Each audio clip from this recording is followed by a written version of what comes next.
За цар тахлын нөлөө салбар бүрт их бага хэмжээгээр нөлөө үзүүлж байгаагийн нэг илрэл бол хилгайлын асуудлаас үүдэж замын үд чиглэл рүү зорчигч тээвэрлэхгүй байгаа шалтгаан юм а. Он гарснаас хойш тодорхойгүй шалтгаанаар замын үдийн галт тэрэг зорчих хөдөлгөөн нь хязгаарлаад байгаа бол бусад чиглэлд хэвээ явагдаж байна.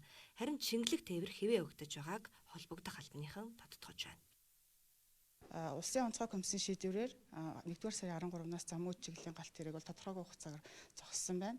За хойд замдаа буюу Улаанбаатар, Сэлэнг, Эрдэнэт чиглэлийн галт тэрэг бол хэвэн явагдаж байгаа. Сайн шанд бас мөн адилхан явагдаж байна.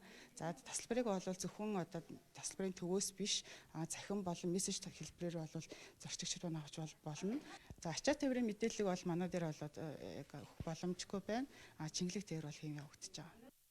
Үүнээс гадна халдварын тохиолдол ихсэж байгаатай холбогдуулан плет захиалгыг иргэд биеэр өгөх шаардлагагүйгээс гадна онлайн холболтоор өгөх боломжийг нээж өгчээ.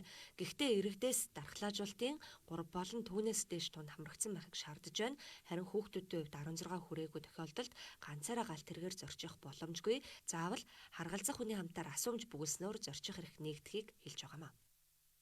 16 хүртэлх насны хүүхэд маань бол тодорхой харгалзах хүнтэйгээр галт тэрэг нэвтэрч орно. Орохоо өмнө бол халуунаа шалгуулад бичиг баримтаа шалгуулад орно гэсэн үг.